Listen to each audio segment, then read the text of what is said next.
2025 ஏப்ரலில் அந்த கூட்டணி அமைஞ்சது. நீங்களும் அதிமுக ஒன்று சேர்ந்தீங்க. 2026 மார்ச் வரைக்கும் நீங்கள் ஒரு ஆர்ப்பாட்டம் கூட சேர்ந்து பண்ணல. அப்போ கீழே வரைக்கும் சில மேலே வந்து சில நயினார் நாயந்தன் நல்லா இருக்கிறாரு, பியூஷ் கோயல் நல்லா இருக்காரு, அமித்ஷா நல்லா பேசுகிறாருன்னு முடிஞ்சல. கீழே வரைக்கும் ஜெல்லாச்சா. நீங்கள் தமிழ்நாட்டில் சட்டம் ஒழுங்கு எவ்வளோ பிரச்சனை வந்து பார்க்குறோம். இந்த விழாத்திக்குளம் பிரச்சனை மட்டுமே முதல் விஷயம் இல்லை.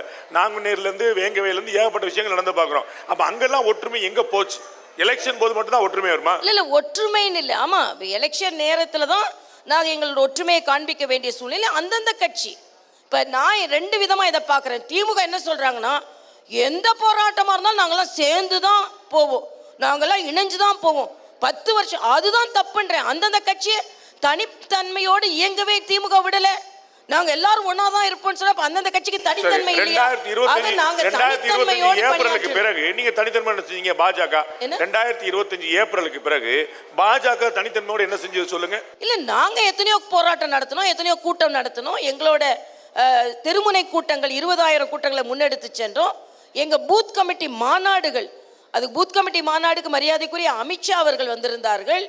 அதனால நாங்க எங்களோட பூத் கமிட்டிகளை பலப்படுத்துவதற்கான கூட்டங்கள் நடத்தினோம், தெருமுனை கூட்டங்கள் நடத்தினோம், ஆர்ப்பாட்டங்கள் நடத்தினோம்.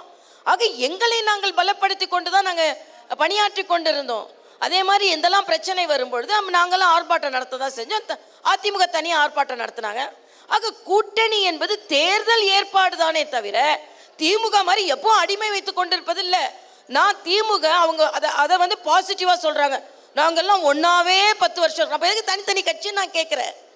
அடிமையாக வச்சிருக்கீங்க நீங்க திமுக மற்ற கட்சிகளை.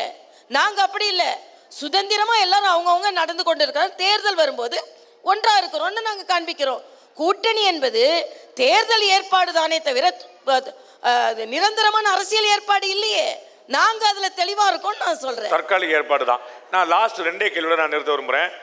உங்களுடைய கூட்டணி 2026ல் தாவேக்கா உள்ள வந்தா எவ்வளவு சீட் ஜெயிப்பீங்க, தாவேக்கா வராட்டா எவ்வளவு சீட் ஜெயிப்பீங்க? நான் அதை நோட் பண்ணி வச்சுப்பேன். அதுக்கப்புறம் எலெக்ஷனுக்கு பிறகு உங்கள்கிட்ட கேட்கணும். தாவேக்கா உள்ள வருது வெளியே வருது எங்களுக்கு பிரச்சனை இல்லை.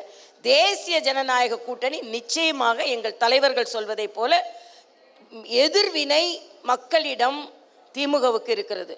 எல்லாரும் 4 முனை போட்டின்னு சொன்னா கூட என்னை பொறுத்த மட்டும் 2 முனை போட்டி தான். ஒன்று திமுக வேண்டாம், ஒன்று திமுக வேண்டும்.